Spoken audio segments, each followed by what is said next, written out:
No one expected this twist. A widowed baron, a baby declared forever blind by the parish physicians, and a nameless servant whose small, stubborn eyes would undo what the learned men had said. Hacienda Santa Clara looked as if it had kept time in perfect measure, the whitewashed walls catching the sun in a dry, patient glare, the courtyard's fountain ticking like a slow heartbeat, the long rows of shade trees that kept the servants' quarters in perpetual dusk. But inside the main house, the clocks had stopped. Laughter had been swallowed whole the night Doña Isabel died, and the domes and carved beams seemed to bend under a single absence. Candles burned low in the chapel even by day. The air smelled of citrus and iron and the wax of long unwept altars. Don Sebastián de la Vega moved through that silence like a man who had misplaced the shape of himself. He wore his mourning like armor, black coats, a face older than his years, a voice that had forgotten how to laugh. But it was not only grief that kept him distant. Isabel had been everything the house knew of tenderness. With her gone, even the mannered authority of the baron felt brittle, as if a touch could crack it. The newborn son, Felipe, lay in a crib of dark mahogany at the end of the great hall, swaddled and pale as if he had been carved from bone and cotton. Felipe made no sudden movements when light fell across his face. When a midwife held him to a window and the sun pooled on his lids, he did not blink. The family physician, Dr. Enrique Aguilar, was a man of careful hands and steadier words. He came at the baron's summons with the full weight of the local elite's confidence. He carried with him the ledger of every diagnosis he had tallied, the impression that what he had learned at university was the final word. He bent over the child, tapped reflexes, spoke of shadows and nerves and a congenital failure of sight. He used phrases that made the baron's chest tighten: irreversible, no light perception, and unfortunate truth. Don Sebastián accepted the verdict the way a struck man accepts a wound he cannot soothe. The house filled with small, severe rituals. Physicians were consulted, letters were written to other doctors in Guadalajara, lamps were lit to ward off the dark. Don Sebastián sat at the window for hours with Felipe in his arms, the infant's head heavy and still against his shoulder. He hummed songs he had heard Isabel sing and pressed his cheek to the baby's hair as if proximity could teach the world to be different. Grief became a kind of obsession. He moved from room to room arranging shawls, testing the child's little hands for a grip that might mean more than it did. Night after night, he would wake and bring the child to his bed and spend trembling hours watching the slow, colorless breathing. Renata arrived on a morning when the sun threw a thin, fierce light over the fields. She was brought to the house beneath a blanket of official indifference. In addition to the staff roster, another face among the palms, a pair of hands to be assigned and used. She was not new to hard work. Her shoulders bore the set of someone who had carried water and grief and had learned to move with lightness where others expected clumsiness. Her hair was coiled at the nape of her neck, her skin the warm brown of the coffee beans that dried on the hacienda's terraces, and her eyes, those quiet, observant eyes, seemed to miss very little.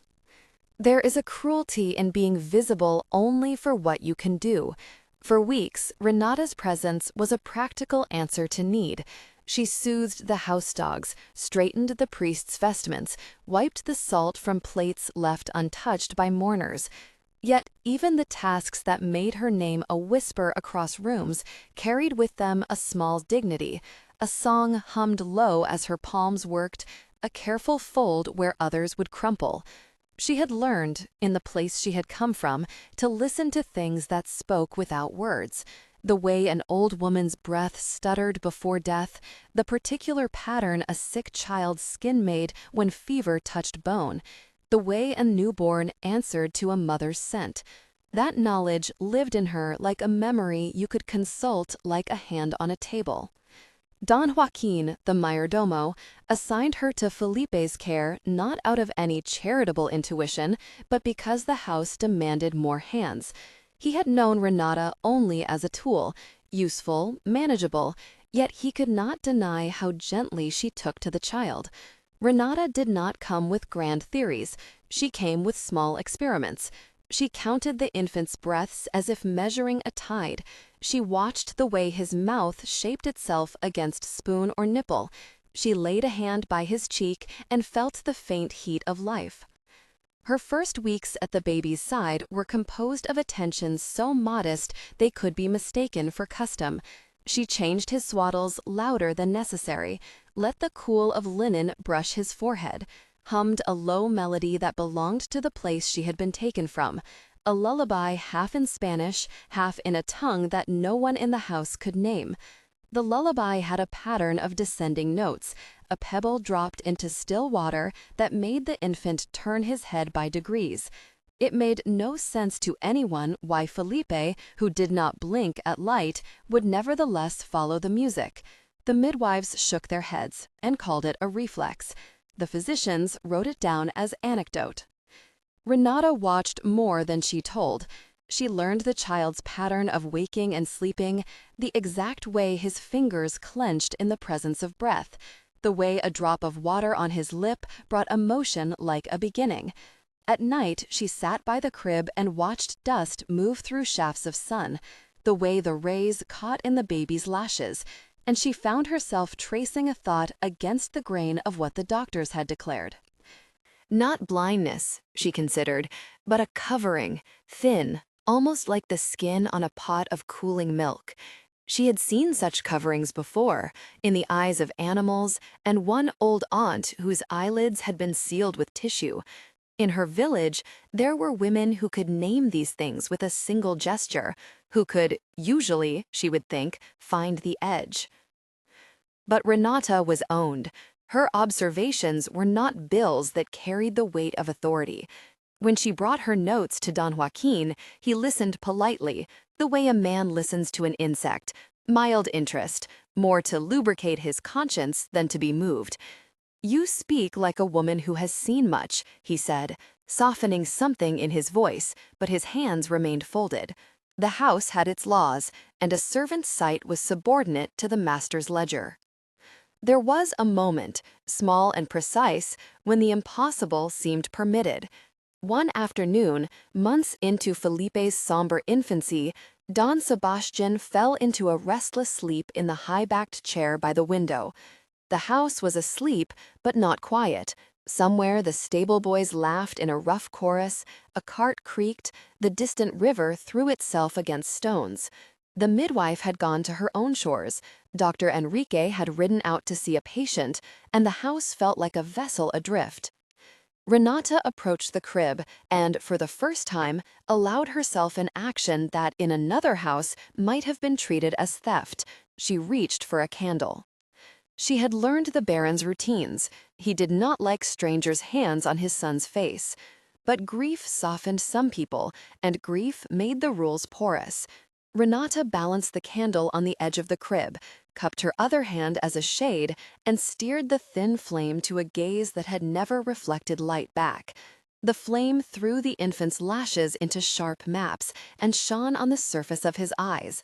Renata leaned closer than anyone had dared to.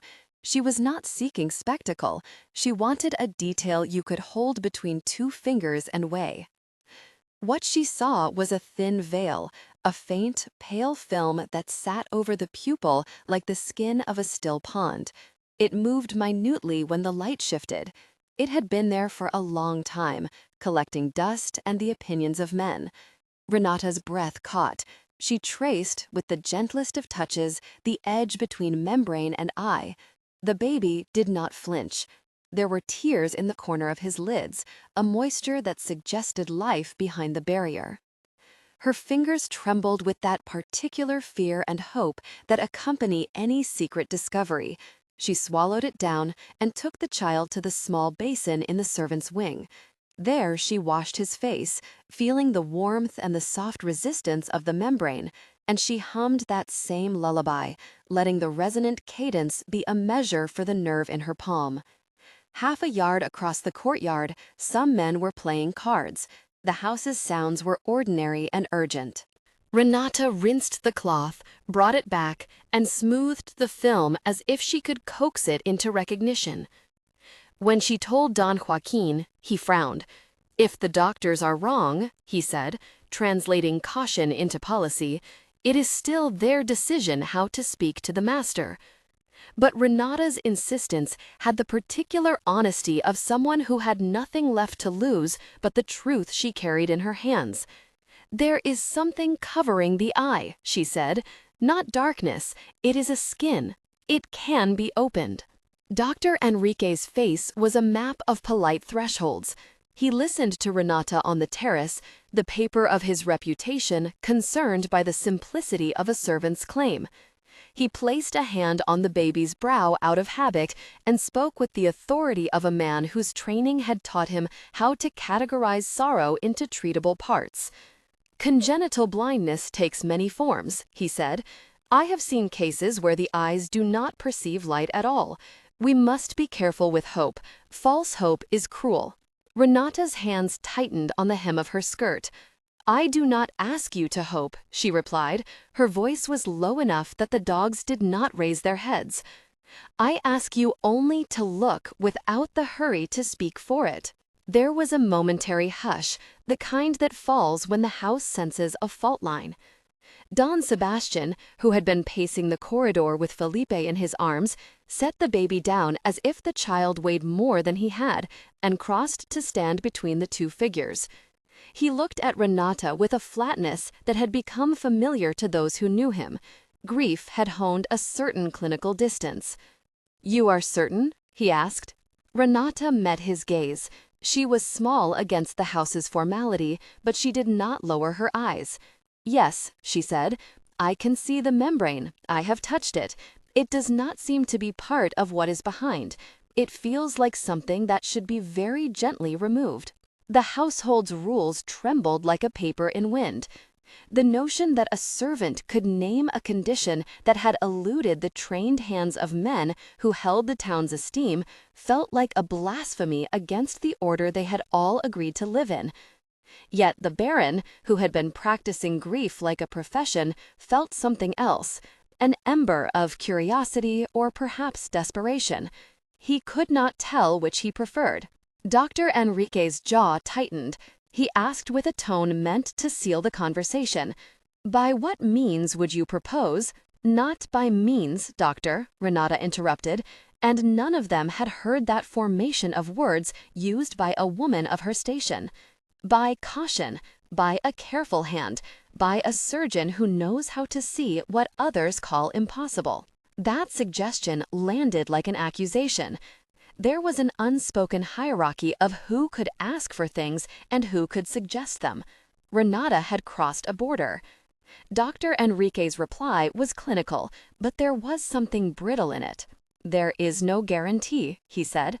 "Even with a surgeon, should there be a membrane, releasing it may not restore sight if the optic pathways are not developed. We must not raise false expectations." Don Sebastián folded his arms. The baby in the crib stirred and made the single small sound of his age. The Baron turned his chin toward the window where the sun wrote a stripe across the floor. "If it is only a sleeve of tissue," he said slowly, as if naming a thing might transform it, "I would rather know than be told the lament I am living is final." It was a fragile alliance of grief and stubbornness. Renata felt a relief she had not expected, not because of any hope that her words would be granted, but because at least she had spoken. Yet she also felt the dangerous thrill of being heard. To be heard in a house like this was to be exposed. The days that followed measured themselves in tests and small rebellions. Dr. Enrique called the prior notes from other physicians and argued their methods in a way that sounded like defense of a history written in ink. He prodded flecks of evidence into lines. Don Joaquin moved to protect the household's order, insisting that any procedure be sanctioned and that each step be accounted for on paper. For them, the question was not only whether the baby could be made to see, but how to contain the possible embarrassment of a mistake. Renata, meanwhile, took to the rhythms of the infant's life with a diligence that was almost devotional. She developed rituals that did not appear in any ledger. At dawn, she would lay a damp cloth cooled by the well across Felipe's brow and hummed the lullaby while the house held its breath. She watched how his fingers twitched at the sound of her voice, how his head turned a hair's breadth when she rubbed the corner of his mouth. The smallest of these movements were for her proof of something alive behind a surface. One evening, while the kitchen light flared and shadows lengthened across the halls, she asked permission of Don Sebastián in a way that carried more weight than the sum of her words. "May I look at him again?" she said. There was a tremor in her voice that hinted she felt she ought to be excused from the house's rules entirely. Something in the Baron's face, perhaps pity, perhaps curiosity, relented. He nodded. She had become practiced at discreet observation. She drew the curtain aside just a fraction and guided the candle until its light bent against the baby's lids. She had persuaded Don Joaquin to fetch a small concave mirror, something used for shaving that could be held to catch and reflect light without their needing to bring in the fraught official instruments the doctors prized. With the mirror, she could angle the flame and see the eye from a new point, as if coaxing a story from a reluctant page. When she tipped the mirror, the membrane showed in a way it had not before. It was thin and almost translucent, like the skin that can form over a scalded pot. It shivered when the candle moved, and below it the pupil was dark, a promise may be concealed. Renata's hands steadied because she had nothing to lose and everything to say to a truth. "There's a film," she whispered. "It is not part of the child. It was formed, perhaps, in the womb or in the moments after, but it is a barrier, not the absence of sight." She had no authority to perform miracles. She had only the courage to insist on what she had seen. Dr. Enrique, when he was called back and the mirror was presented to him, made the trained noises of a man forced to reconsider. He peered, he adjusted, he drew a breath that could have been acknowledgement or resistance. "I did not see it," he admitted finally, the words small in the big house. "Or I saw only what I expected to see." Don Sebastián's reaction was not immediate grace. He felt the slow, animal movement of hope rising inside him, and he did not trust it. "If it is only a membrane," he said, as if naming the condition would make the next steps clearer, "then let us remove it carefully. Consult the surgeons. Bring Dr. Antonio if he will come. If it is a chance, I will take it." Even as he spoke, he understood the folly of the gesture. To call a surgeon to an infant's eye in their province was to court risk and scandal.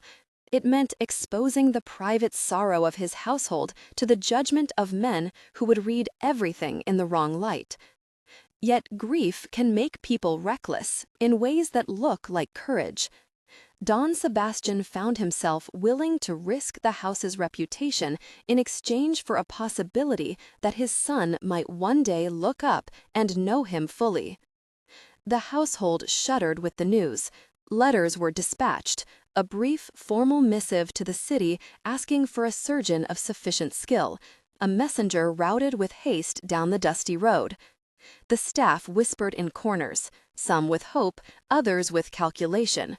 A surgery could be a victory or a scandal, and both would be spoken of in the same breath across town. Renata watched the Baron prepare to do something the house had never expected of him. There was no triumphant light in her face. Instead, there was the steady patience of a woman who had seen too much to allow joy to rise before it had evidence. Yet she was not untouched by the Baron's willingness to cross the invisible line that prevented his servants from teaching him.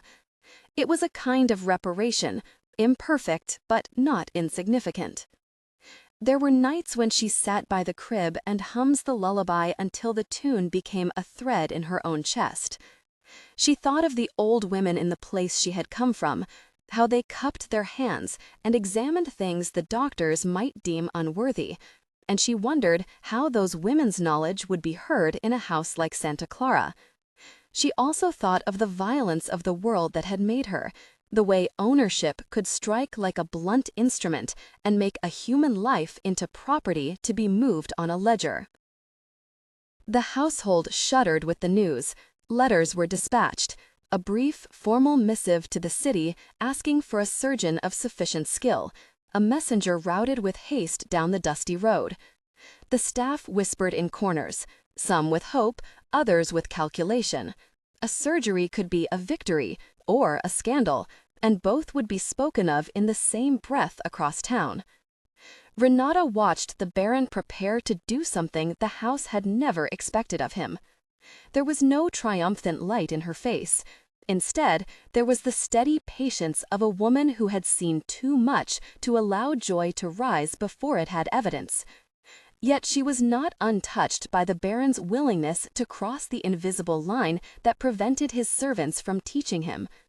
It was a kind of reparation, imperfect but not insignificant. There were nights when she sat by the crib and hums the lullaby until the tune became a thread in her own chest. She thought of the old women in the place she had come from, how they cupped their hands and examined things the doctors might deem unworthy, and she wondered how those women's knowledge would be heard in a house like Santa Clara. She also thought of the violence of the world that had made her, the way ownership could strike like a blunt instrument and make a human life into property to be moved on a ledger. She did not forget that, even now, as men raced to deliver help for the Baron's son, men and women like her remained under contracts that had been sealed with indifferent signatures. The first messenger returned in the dawn with news that seemed both near and impossibly distant. Dr. Antonio Silva, a surgeon with the reputation of a steady hand and a temperate manner, might be persuaded to come. He would need assurances, payment, care for his passage, and the knowledge that the operation would be seen as a serious attempt rather than an act of vanity.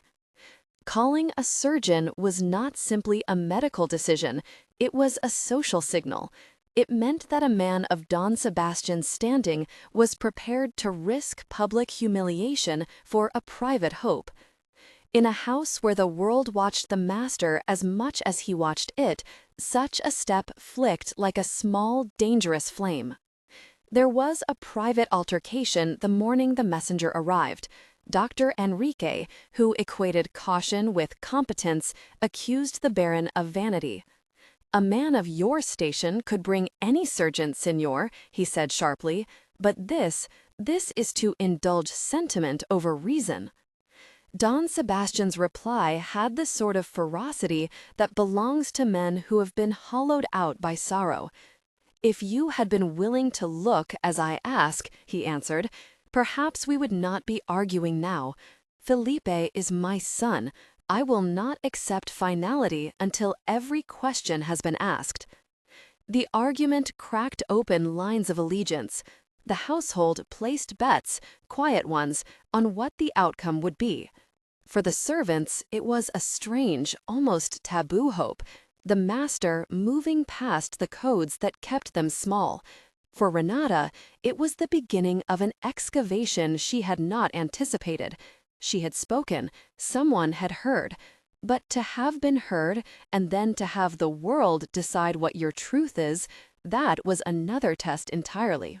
In the week that followed, preparations were made that the house did not know how to call anything but careful. The crib was moved to a cooler room where drafts carried the scent of citrus and eucalyptus. Candles were positioned. The kitchen prepared durable foods for a household that might not rest. The courtyard seemed to hold its breath with a patience that became a companion to the house's own anxiety. Through it all, Renata remained devoted to the small things that made life possible: the cloths that soothed the infant's skin, the way she held a spoon so that Felipe could find it with his mouth, the hush of her voice as she rehearsed the lullaby. She refused, quietly and with dignity, any ceremonial recognition. She did not ask for freedom or reward. Her offering was the truth she had found and the care she would give to it. There was a line of integrity in her that would not be measured by money or title. The world beyond Santa Clara began to whisper. Some of the local families, who kept notebooks of others' misfortunes, muttered about the Baron's brinksmanship. Some of the servants took new kinds of notice. What did it mean when a master allowed a servant to initiate the steps that might redefine his own child's fate? The parish boys who fetched water for the priests turned corners with their eyes on the house, wanting a story they could use for months. Yet, more immediate than gossip was the paradox of waiting. Waiting sits in time like a stone. It polishes the edges of people's character. Don Sebastián spent his nights in the nursery, hands folded like a man who had clasped his life into a single prayer. Dr. Enrique paced between the rooms, cataloging reminders and taking comfort in the habit of his steps. Renata kept the lullaby in her mouth like a talisman. One afternoon, before the surgeon's arrival could be assured, Renata made another small decision that would mark the places she could not go back from. She had noticed, over and over, the way Felipe tilted his head toward sound, the way he tracked the clatter of a spoon, the way he roved toward warmth. She had also seen a particular response when she placed the child's finger on the rim of a cup. The baby closed his fist, and his mouth moved as if forming a syllable. It was not much, only a ripple, but in that ripple her certainty gathered strength. She took Felipe to the little garden where the afternoon light was kind, a striped golden softness that had the effect of making the world look like it might hold secrets. There, she set him in the shade and gently lifted his lids. Her hands were sure, because she had learned to be so. She favored observation over flair. The membrane lay like a wisp. She touched it with a cool cloth, breathing low, and for a moment the baby made a sound, an open sigh that rounded into a small vowel. It was close to nothing, and then it was more. The mouth formed around a consonant that sounded like a mother's name in her own cracked language. Renata felt the sound fall into the air like a token. It might have been coincidence, she thought, the way a child sometimes comes to its first sounds by accident. Yet her body registered the possibility like a bell. She had thought of many things that might explain the infant's condition, but the notion that a membrane might be separated with care and that something might peek through was a fragile hope that required proof. The midwife, an old woman named Teresa, who had watched births and deaths with equal steadiness, was called to see. She was a small, blunt instrument of opinion. She peered, offered her old hands to lift the membranes, and then held them away as a surgeon might hold a scalpel, with respect and a distance that recognizes the limits of touch. "The child responds to water and warmth," Teresa said. "He shapes his mouth with the taste. That tells me the nerves are looking for a cause." "It tells me," Dr. Enrique countered, "only that he has reflexes. Reflex does not equate to sight."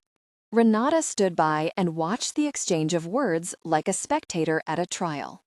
Her observation had been heard.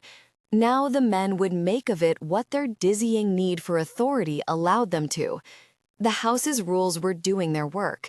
Learned men debated, servants kept their distance, and the child waited, oblivious to the high theater of human judgment. It was in that charged air that Don Joaquin, who had been silent throughout, made a small but decisive intervention. He came to the nursery with a list of supplies and, quietly to no one in particular, suggested they write to Dr. Antonio not as an appeal of vanity, but as a request for a carefully considered opinion. "We will not ask for miracles," he said. "We will ask for an assessment." It was a modest framing, but it made the difference between an act of pride and an act of prudence.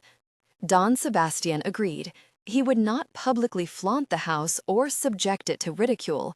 He had loved Isabel with a devotion that made him both wiser and more reckless. He would take the bartered steps required by dignity, sending proper letters, offering fees, promising the kind of hospitality men of the city expected so that the surgeon's skill would not be insulted. Renata watched the machinery of the house engage and for the first time felt the strange, bittersweet knowledge that her claim would be handled not by her truth alone, but by the rules of those who had power. She could not pretend she was untouched by the politics of it, yet she would not let that stop her from giving tactile witness to what she had seen. She slept less and listened more. The lullaby, now a private insistence, kept returning to her throat. A courier was sent at last with carefully written lines, and Don Sebastián sat up through the night, drafting what he could not say in conversation with a man he had always considered equal. He wrote words of plea interlaced with the decorum of a landed man. He wrote that the child had been declared blind, but that a servant had seen a covering material over the eye, that they sought not miracle but expertise. He signed the letter with the gravity of a man whose life had become smaller and somehow more urgent. It was in handing that letter to the courier that Don Sebastián felt emotion in himself that was not merely about his son.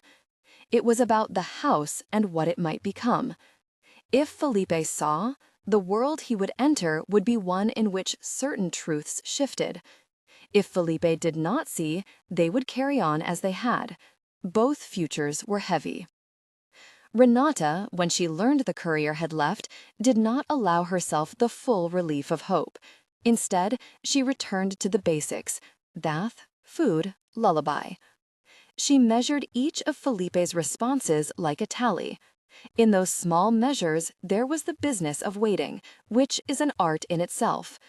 She practiced patience that was also a craft, the slow, disciplined bravery of someone who had to preserve her center in a world designed to unsettle it. The house hummed with the new possibility. The stable boys joked more audibly, their voices a little higher at night. The maids exchanged glances loaded with rumors. Dr. Enrique paced less and read more. Don Joaquin made lists of beds to prepare. Don Sebastián, for the first time since Isabel's death, allowed a faint light to grow in his chest. It was tempered by knowledge of what was at stake. He had seen enough to know that hope could be venomous if it was not followed by prudence. On a late afternoon when the air was the color of old wine and shadows lay long across the gravel, Renata sat with Felipe on her lap and felt the peculiar patience of being the only one who knew both the child and the membrane intimately. She brushed the wisps of his hair from his brow and hummed the lullaby until the sound braided with the house's creaks. The baby stilled, and for a moment she felt the future as if it were a soft thing balanced on a finger. At the edge of that moment, she saw Don Sebastián standing in the doorway, a silhouette in the falling light. He had been watching for hours. He clasped his hands as if preparing for prayer, and then, to Renata's surprise, crossed the room and sat beside her without ceremony. The gesture was not one of ownership. It was something stranger, an invitation into the small, shared humanity that grief had opened. "Have you come to tell me something else?" he asked, voice rough with unspent emotion. Renata handed the child to him with the competence of someone who had rehearsed thanks in silence. He held Felipe and felt the warmth of his son, the faint smell of milk and cloth. The boy's mouth made a motion that might have been a smile. Don Sebastián lowered his face to the child's and, for the first time since Isabel's death, allowed himself to listen to a sound that was not memory. "Thank you," he said to Renata, not as a man of command, but as a man who had been given the possibility of truth, foreseeing. Renata did not shift under the weight of the word. "I did not do it for thanks," she replied. "I did it because it needed seeing."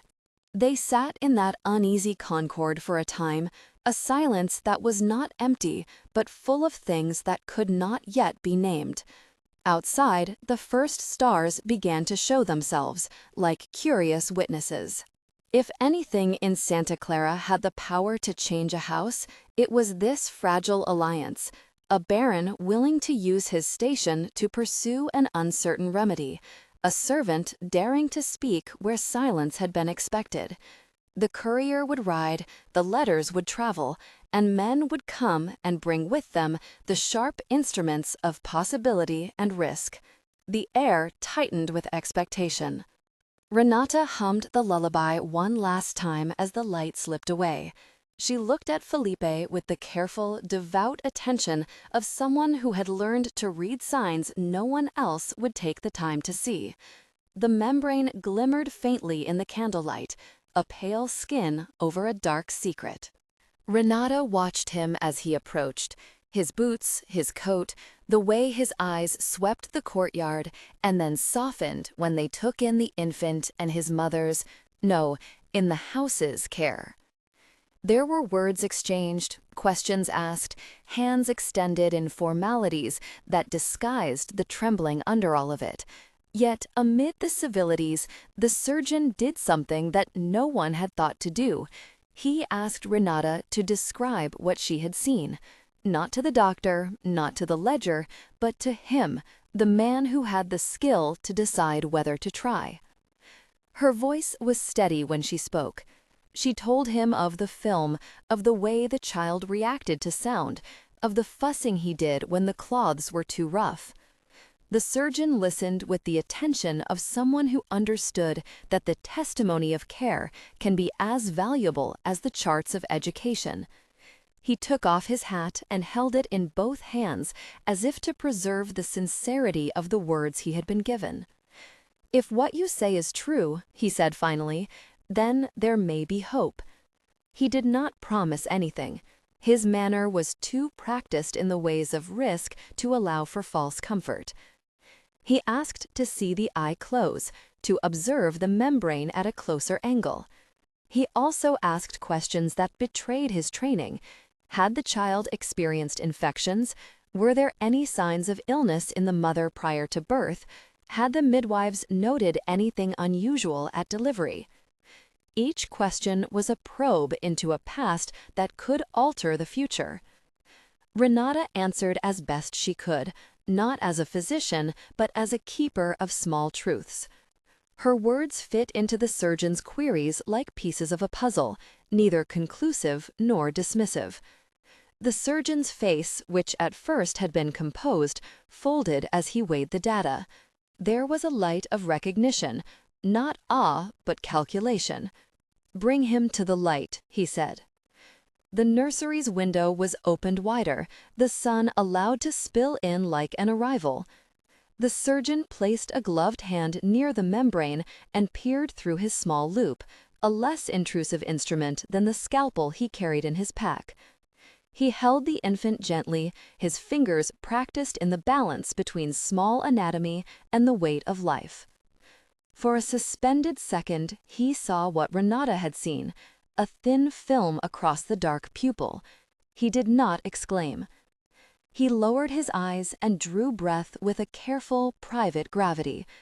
"This can be addressed," he murmured, "but it must be done by someone who can take the risk and has reason to believe there is something behind the film that will respond." Dr. Enrique, who had watched the exchange with the particular tension of a man whose pride felt threatened, folded his arms. "And you would be that man?" he asked, a question half professional challenge, half defensive posture. The surgeon looked at him without sharpness. "I cannot promise a cure," he said. "I can promise skill and honesty. We must weigh whether the possible good outweighs the possible harm." Don Sebastián steadied himself on the nursery's mantel and felt that old animal part of him, the part that keeps a man's balance under pressure, come awake. He listened to the surgeon weigh the matter, to Dr. Enrique furnish him with careful cautions, to Don Joaquin worrying aloud of paperwork and rumors. He thought of Isabel's face and the lullaby she used to hum. He thought of the way a child's first sight could change the face of a man who had known only black for a long while. "If there is even a chance, Don Sebastián," he finished, voice low as a blade being set, "then bring him." The sentence landed like a verdict of its own. It was not triumph so much as a contract signed between a father's desperate hope and a husband's new, unsteady courage. News of that quiet decision spread through Santa Clara with a particular patience, like seeds carried in the wind. Men came to confirm the arrangements, women stirred the pots longer than usual, and someone, perhaps a scullery maid with a keen ear, left a candle burning in the chapel until the morning mass. The surgeon agreed to come at the first light and to examine the child with the honesty he had promised. He would not flatter, he would speak plainly and, if required, act with care. If you love period twists and stories of courage that reshape a house, you can press like now. This one only deepens. That night, the nursery held its own kind of vigil. Don Sebastián paced, as if the motion could iron out the raggedness in him, his hand finding the mahogany for steadiness. Renata moved like a shadow in the room, efficient, purposeful, eyes always returning to the child, as if to scan him anew with a private map of small facts. The lullaby threaded through the hours, a modest liturgy that smoothed the seams of fear. She watched the Baron, the man who had been a fortress, do something she would not have expected to see. He sat on the floor and let himself be small. His knees were unsteady, his voice thinned with tremor. He spoke less to command than to entreat, and when he spoke to the baby, his words were nothing like the clipped directives of the house. "Felipe," he whispered once, and the name moved like a bell. Don Joaquin managed logistics with the air of a man who understood that form could sometimes protect substance. He had the surgeon's lodging prepared, sponges boiled and wrapped, a room warmed but ventilated. The house seemed to take pride in its own competence. Its staff moved with a decorum that kept rumor at bay and made threats look ridiculous in the face of what they intended to do. Don Sebastián found Renata at the glassed window as the horizon lightened. She was holding a cup of cooled broth, the steam lifting from it in a way that made the early sky seem to breathe. For a moment, they regarded one another without the old shapes. He had an impulse, humble and urgent, to tell her something that had not been his habit, not an order, not a rebuke, but a fragile gratitude. "If he sees," he said, "it will be because you refused to let the house be certain of sorrow." He did not place who had been wrong or who had been right on a scale. He only said the truth as a man who had learned how inadequate his certainties had become. Renata inclined her head. "I do what I can," she said. The phrase was small but honest. It did not ask him to absolve the past. It did not ask for favors. It held in it the dignity of a person who knew her own value without relying on others to name it. Morning arrived with a scrubbed clarity, the air dry and generous. Dr. Antonio Silva rode in with the quiet of someone who knew the value of being unruffled. He wore a dark coat softened by travel. Around his neck lay a small pouch containing instruments wrapped in clean linen. He moved like a man whose hands had taught his body the economy of motion, nothing wasted, nothing extravagant.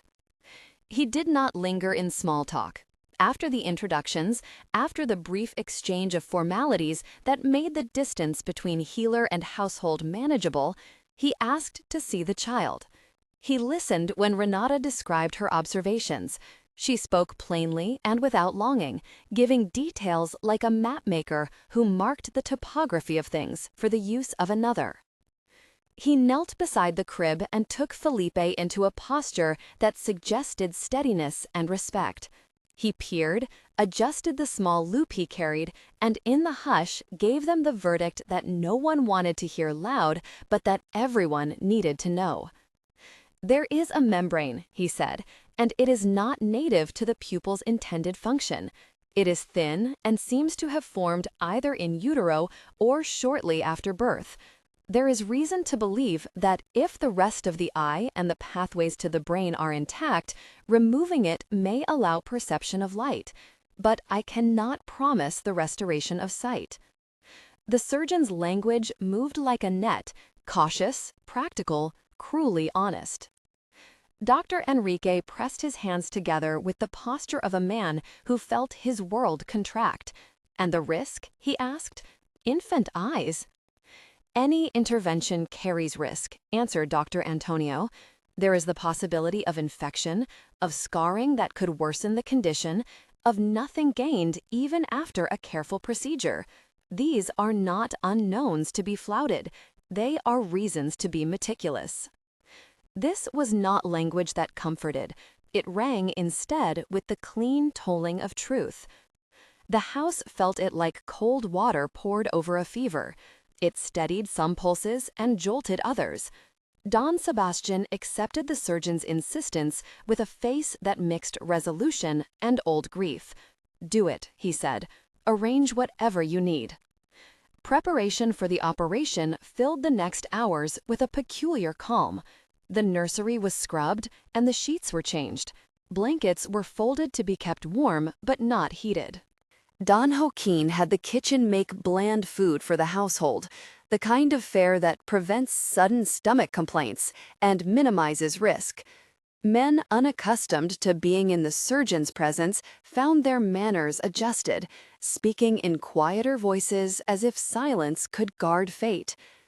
Renata's role in the preparation was both practical and spiritual. She washed the child's face again and again, laying a tender cloth against the fragile eyelids. She hummed the lullaby as one might chant a protection. Her hands were steady in the small ways that mattered: the knot of a blanket, the smoothing of a hairline, the careful unwrapping of a band that would later need to be preserved for cleanliness. She would not ask for compensation. She did not seek to be rewarded. Her dedication was its own testimony.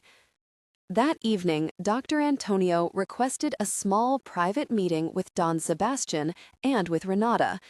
"This is not a spectacle," he said, choosing his words with the particular kindness of a man who feared the stage. "It is a choice we make together. I will not operate if there is any coercion or if anyone asks me to promise what I cannot. The child must be treated with priority, not the reputation of the house." Don Sebastián listened and then looked directly at Renata. He might have offered more, money, land, out of gratitude and the instinct of his class. But the gesture he made instead was the one that mattered most to her. He said that any invitation extended to her after this would be hers to accept or refuse. It was an acknowledgement of agency that carried more weight than a deed of manumission on paper, because it was spoken in the moment when she could see the face of the man who had been her owner and know whether his words were only courtesy. "You will have a choice," he said quietly. "If anything I offer in the future feels like a new chain, you will tell me to keep it." Renata looked at him with a clarity that was as steady as the surgeon's hands. "I will choose," she said. "I ask only that my choice be respected." The operation itself was scheduled for dawn. The house kept a watch that felt like a singular prayer, a careful, ordered vigil. Don Sebastián slept in the chair by the nursery door with his hand cradling the child's feet. Dr. Enrique moved through the house with the composed restlessness of a man who had been schooled to perform under pressure. Don Joaquin made sure that the surgeon had a place to rest afterward, and Teresa sat near the kitchen, palming a cup of tea she could not drink. When the morning arrived, it came with a cold clarity that matched the surgeon's temperament, a world that had not promised anything but offered itself to be measured. The surgeon wore gloves and a small mask, not as fashion, but as a shield against the smallest hazard. He spoke calmly to the child, his voice an instrument of steadiness rather than command. Don Sebastián watched with a trembling that belonged to a man who had spent months living in a suspension of hope.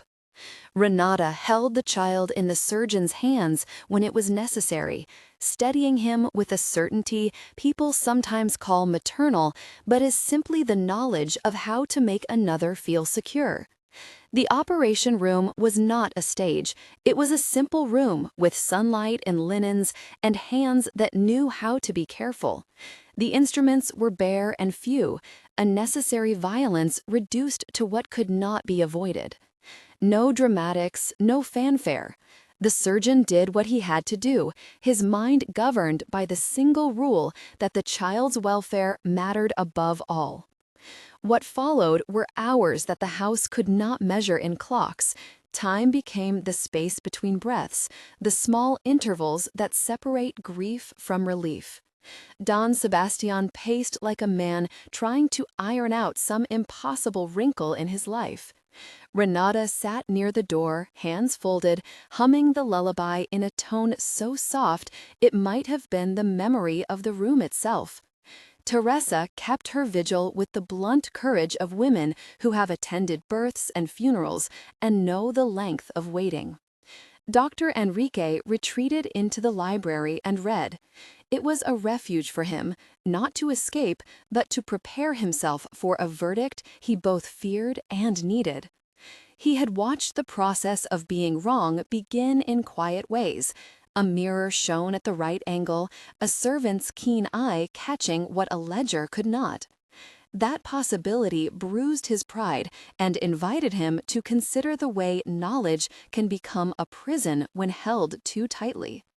Hours passed, and the surgeon emerged from the room twice to ask for cleanliness, to request fresh cloths and a cool compress. Each time, the house held its breath and then exhaled in small relief.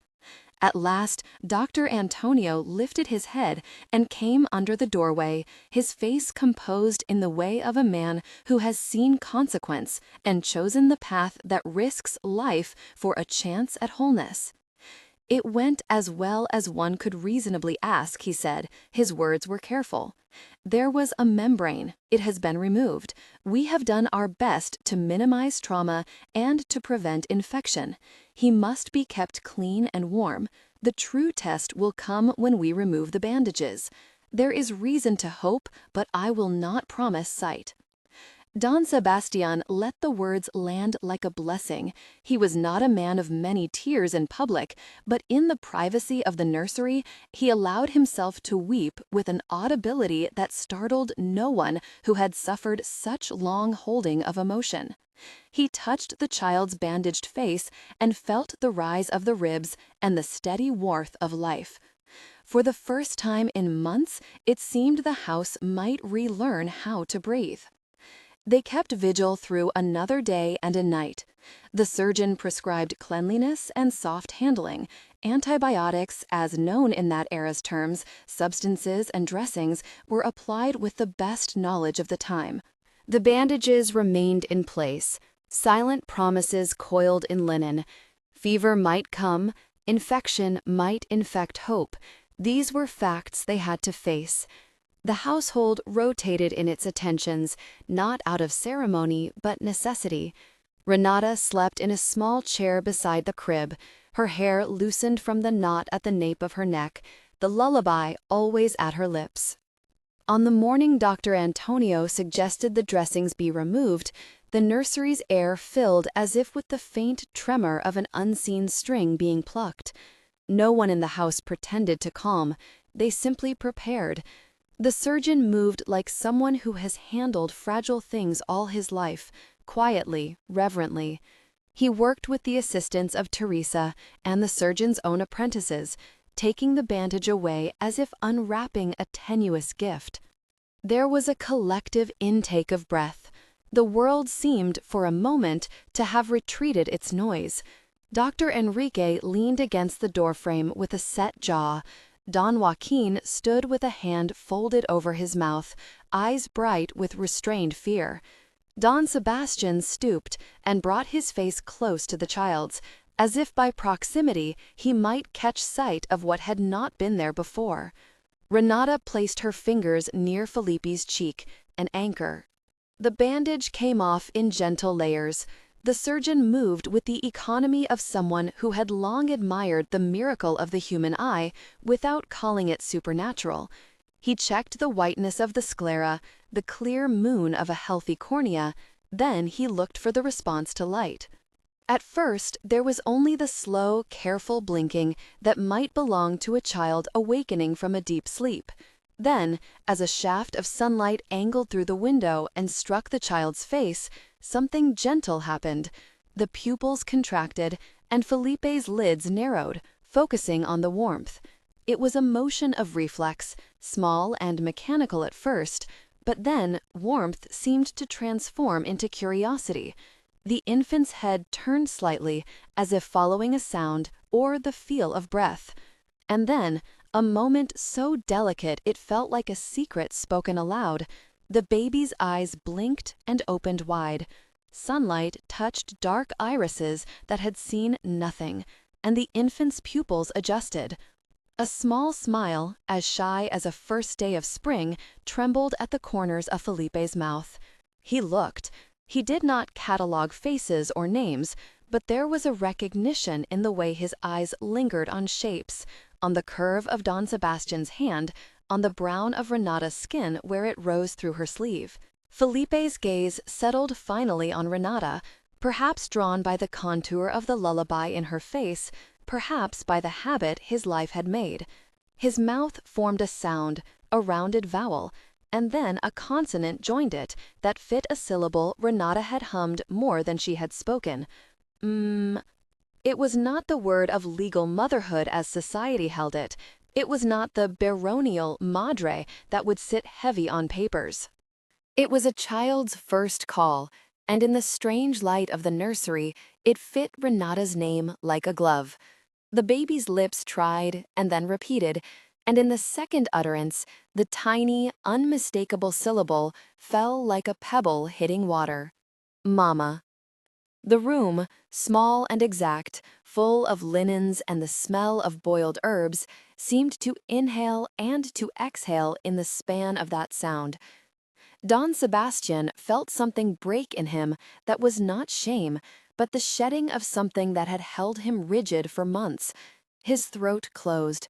The tightness of grief loosened into wetness that slid hot and unintended down his face. He reached for the child as if he were reaching for the part of himself that had been missing since Isabel died. Renata's hands were at the baby before anyone else's. She reached for him in the movement that had been trained by duty but guided now by a different gravity, one of mutual recognition. The word had been given. It hung in the air between them like a currency no one could counterfeit. Don Sebastián lifted his face to her with a rawness that made him look younger and older at once. He had to say things that would shift the house and possibly make enemies.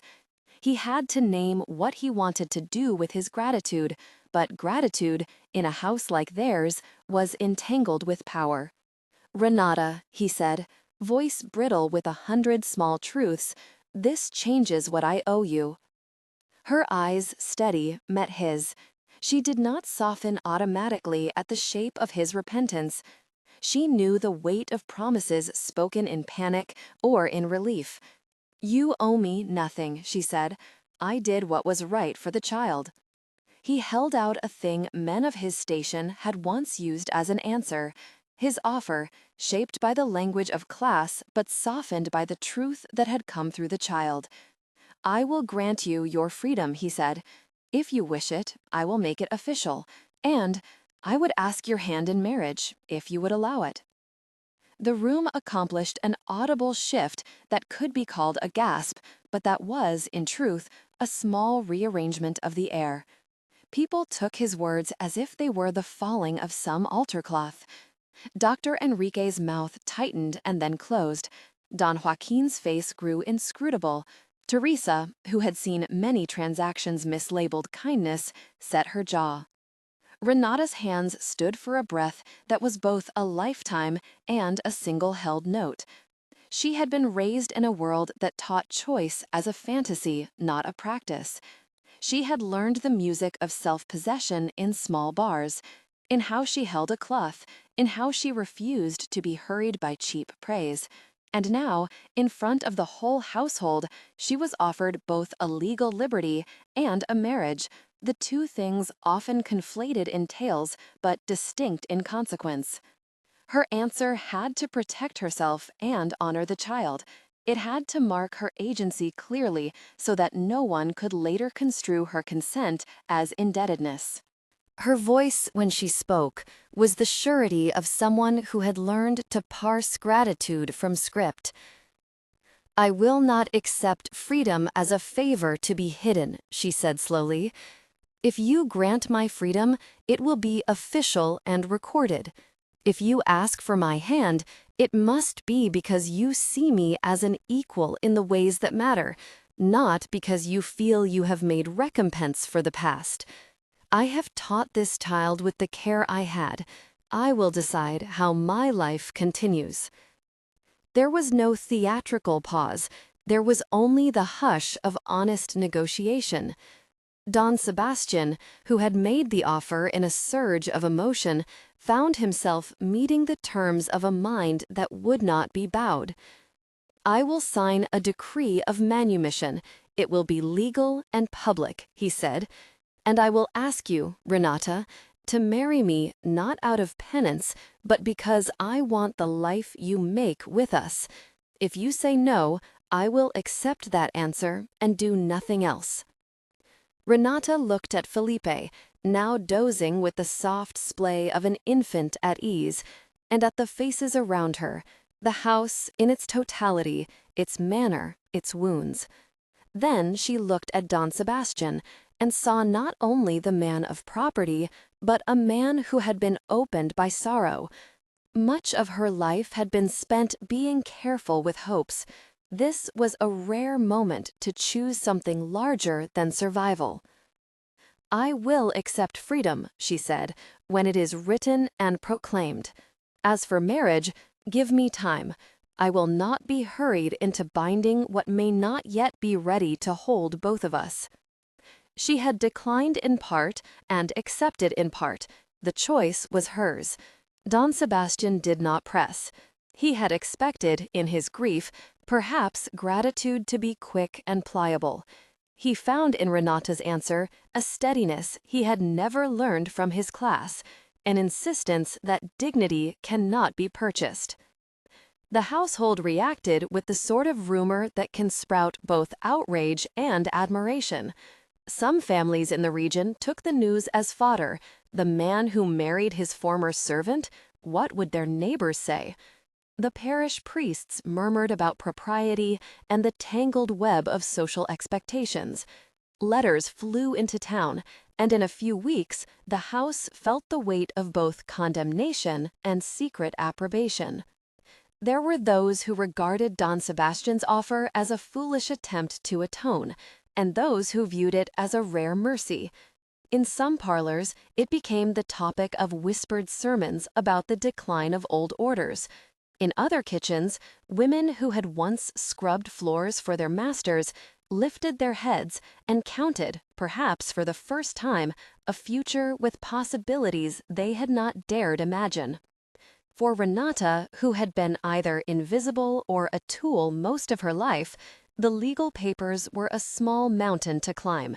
There were signatures to be witnessed, fees to be managed, the curious and sometimes hostile eyes of functionaries who had long assumed the boundaries. Don Sebastián insisted that everything be public and recorded, that her manumission be undeniable. He instructed Don Joaquin to ensure the clerks had all they required, and though this did not erase the ledger that had once listed Renata among property, it created a new ledger that acknowledged her as person. When the day of the official signing came, it was not a ceremony but a careful completion of the legal apparatus. Renata stood with Teresa and a notary, the ink drying like a seal on a page that would not be easily undone. Don Sebastián watched with a humility that had cost him dignity to learn. He did not make sweeping declarations. He offered steady assistance, and privately, he asked Renata whether there was anything she needed afterward, a place to stay, work, or a recommendation. She answered with a simplicity that made sense to someone who had been taught the economy of choice. "A life that is mine," she said, "a piece of the house where I may be safe, and the right to leave if I choose." He granted it. It was a small chain loosened with intention. For the servants at Santa Clara, the act signaled a shift, not a revolution. A legal change did not dissolve the weight of habit or the structures of power overnight. It did, however, alter a ledger that mattered in the eyes of men who counted deeds and signatures more reverently than promises. And then, slowly, not without friction, renovations of spirit began. Don Sebastián did not tower over the house as he had before. He walked the fields and spoke to the men, asking them their opinion on the planting and listening more than he had in years. He authorized a small school, modest and practical, for the children of the workers, an act that would have been unthinkable some seasons earlier. He did not make grand proclamations. He moved with the uncertain and often halting steps of a man learning how to live with what he had been. The marriage, when it came, was not the climax of a fairy tale. It was a ceremony kept to the house and a few witnesses, not a display meant to conquer a society. There was a hush at the edges of town among those who could not imagine equality. Yet for Renata, the wedding was chosen on her terms. Simple clothes she could move in, a band placed delicately on her hand, and words that did not paste over pain with platitudes. Don Sebastián offered respect, not absolution. Their first days as husband and wife were measured in acts, shared meals, consultations about Felipe's care, conversations about how to run the household with more humane aim. But Santa Clara's life did not pause for domestic peace. The news of the Baron's marriage to a woman of former servitude traveled in letters and whispers, and it stirred social censure as well as private admiration. Some peers refused to visit. A cousin who had once sought marriage alliances with the de la Vegas wrote a stiffly worded letter that did not conceal his disapproval. The parish vicar's glances were cool. Some neighbors withheld invitations to harvest festivals. Yet others, mostly the younger landholders who found the old codes wearying, sent notes of cautious congratulations, curious about whether new ways might be practical as well as moral. The scandal did not erase kindness. Within weeks, the household filled with small acts of acceptance. A pair of stockings left by an older maid with a note that said, simply, "For Renata, may you have no more cold feet." A basket of fruit arrived from a distant hacienda whose owner admired Don Sebastián's courage. Small mercies arrived as if people were trying to repair the texture of the social cloth even while its pattern shifted. Renata did not become a romanticized savior. She was a woman whose life had been constrained by law and habit and who now had to negotiate the space she had earned. She taught Felipe what she knew: the lullaby, the sounds of the river, the names of the plants she trusted. She also learned to be seen in a world that had long refused to acknowledge her. The negotiation of power between her and Don Sebastián was daily and painstaking. It involved apologies, corrections, and the steady work of two people discovering how to live together without the old scripts. Don Sebastián did not use his new benevolence to absolve the past. He visited the records room, sat with Don Joaquin, and asked questions about the estate, how labor was contracted, how the accounts were kept. It was not heroism. It was the labor of a man who found that the advantage of his position would not be moral if wielded without thought. He made slow changes, slightly better rations for the workers, an attempt to pay wages where possible, contracting with local midwives fairly rather than expecting them to labor for scraps. These acts were small and imperfect, but real. They did not undo centuries of imbalanced power, but they registered a man trying to live differently. Years passed in quiet increments. Felipe grew with a steady brightness to his manner. He walked the grounds with a curiosity that was irresistible, his hands always finding the hidden paths. He learned to read with Teresa and to plant a bean with one of the field hands. He had the Baron's features softened by a child's openness and Renata's steady eyes. The household adapted. New servants were born and raised in a different tone than before, and children who had once been invisible learned small freedoms that made their days softer. There were injuries, old resentments that did not vanish, and neighbors who would not forgive. But in the house, the laughter returned, not as a replacement for loss, but as a memory reconstructed. Isabel's portrait still hung in the main hall. Don Sebastián would sometimes stand before it and speak in a voice that was private and tender, giving thanks and apology to a past that would never leave him. Renata would stand nearby and listen, sometimes offering a quiet word that honored the memory without letting it sit like a stone that blocked the path. The wider world noted Santa Clara in small ways. Travelers mentioned the Baron who had humbled himself. A merchant wrote that the estate's oranges had a sweeter taste when handled by workers who had been given small rights. These were the flimsy metrics of social change, anecdote, rumor, the tilts of a market, but they mattered because they created openings. Not every neighbor forgave, not every habit was altered, yet in the small ways that touch people's days, the house shifted. Felipe, when he was old enough to understand the shapes of his life, asked questions that children ask with the sharpness of need. Who is mine? He would wonder aloud, a child's confusion about family that is also a moral question.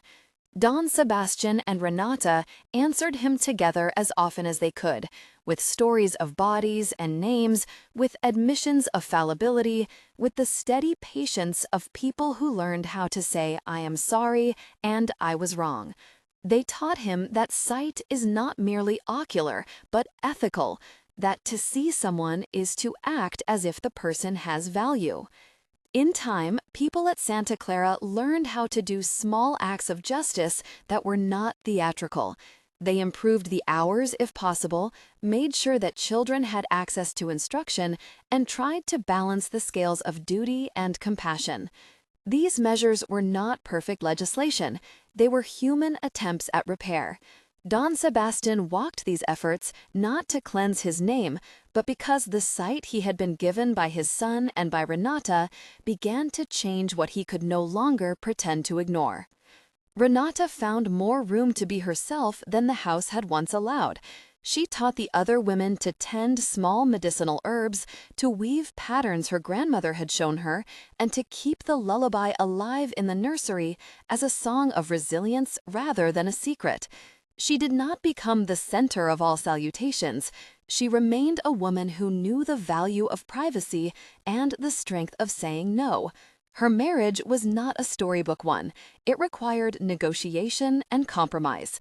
Yet there was tenderness that had not been available in Don Sebastián's life before, an intimacy born of two people who had faced grief and chosen to remain present to one another. As for the surgeons and doctors, their professional pride adjusted to the lesson of the house. Dr. Enrique found himself reading more than he lectured, learning how observation from unexpected quarters could enrich rather than threaten his craft. He did not become a different person overnight. He was human, stubborn with the habits of training, but his chest softened in ways that made him kinder in the practice of his profession. Years later, on an afternoon when Felipe had grown into a boy who climbed trees with ease and watched the sky with the sort of hunger that belongs to the young, the family sat in the courtyard as the light tilted gold across the hacienda stones. Don Sebastián watched Renata move through the garden and felt a gratitude that had the weight of a learned humility. Felipe, bare-kneed and barefoot, ran to a new set of children and taught them a game that mixed a tune from the lullaby with a clapping rhythm he had learned from the field hands. The house was not perfect. The world beyond it had not remade itself entirely. Yet inside its walls there was a different music. The scandal had not vanished, nor had the inequalities of the region. People still spoke in certain salons as if the house were an aberration, but there were small shifts that would ripple in ways the Baron could never tally. A worker who felt safe enough to speak when wronged, a child who understood the language of care as a right, not as a privilege. These things were the measure of sight that really mattered. In quiet moments, Don Sebastián would sit at the window where the sun pooled on the floorboards and remember the first weeks after Isabel's death, the bitterness, the way his grief had calcified into certainty. He remembered Renata holding a candle and seeing what others had missed. He understood, painfully and gratefully, that education and authority are not synonymous with seeing.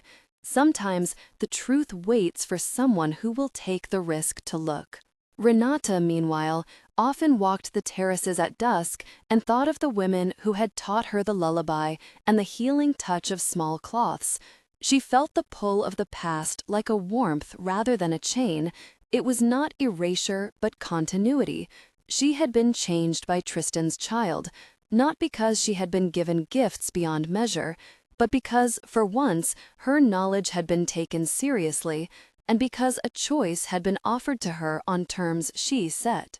On evenings when Felipe would come to her and press a small hand to her cheek, saying, "Mama," with the casual ownership of a child, she would not pretend not to feel the ladder of years beneath her feet.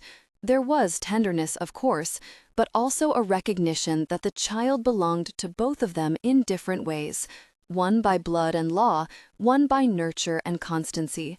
And in that dual belonging lay perhaps the truest lesson Santa Clara had produced, that family can be built from care as well as decree. The twist that had begun the long change, the discovery of a membrane where blindness had been declared, did more than restore sight to a child. It revealed the limits of authority and the potency of careful attention. It exposed the danger of assuming that diplomas and titles hold all the answers, and showed the value of listening to those who live at the edges of power. Years later, when Felipe ran faster than most and laughed with the freedom that had once been a rumor in the halls, visitors would remark that Santa Clara had a different light about it. The fountain in the courtyard seemed to sound less like a clock and more like a promise. People who came with questions left with the sense that they had seen something small but real. A man who learned to be human, a woman who gained the legal right to be herself, and a child who learned to name who had kept him. On a quiet night, Don Sebastián sat with Renata on the bench under the fig tree. The moon carved the garden into a soft map. He took her hand, not as a master claiming a possession, but as a companion whose life had been altered by the courage she had shown. "You saw what no one else would," he said. "You refused to let us remain blind in our certainty." Renata smiled without flattery. "I saw what I could," she replied, "and you chose to listen." They sat in the uncomplicated company of people who had made mistakes and then worked to repair them, not because they were noble, but because, at last, they knew the price of failing to see. The hacienda kept its lights low. Children slept in rooms that smelled of lavender and bread. In the distance, a lute tinkled as one of the field hands hummed a tune that borrowed from the lullaby, transformed into the growth of a new song. No one expected that a membrane would change so many lives. They expected a medical outcome, a private sorrow corrected, or perhaps not. They did not expect how much the discovery would bend the ledger of a household, how it would open a generous, painful conversation about power, and how it would call a man to new kinds of responsibility. But the greatest twist was not simply that a child could see. It was that seeing, true, careful, compassionate seeing, began with listening to a woman who the world had once named only by the work of her hands. It was a reminder that the bravest acts are sometimes quiet, a candle held up in a dim room, a hand steady on an infant's brow, a refusal to let the authoritative voice speak for all. In the arc of Santa Clara's story, the house learned to read differently, not just the inventories and the ledgers, but the tiny proofs of life that had been there all along. And in learning that new form of sight, the people who lived there learned how to love one another with a fullness that was not the erasure of past wrongs, but the steady work of making amends. No one had expected this twist, the Baron's blind baby brought back into light by a woman who had been taught to see under different rules. Yet the twist did something else. It taught a household and, in a small way, a region, that the courage to speak the truth and the humility to listen can change more than a single fate. It could alter the way a man walks, the rights he will defend, and the stories a child will grow into. And so, years later, as Felipe ran barefoot through the courtyard and the house hummed with ordinary joy, the people of Santa Clara understood something that could be said simply. Seeing is an act, not merely a state. To see another person fully requires risking the convenience of old certainties and answering the modest, radical invitation that Renata first made. Look closely and speak. If you do, the world sometimes changes in ways you would never expect. If this story moved you, consider watching another tale of unexpected courage and hidden truths in the playlist. More stories wait, and each one asks us to look again.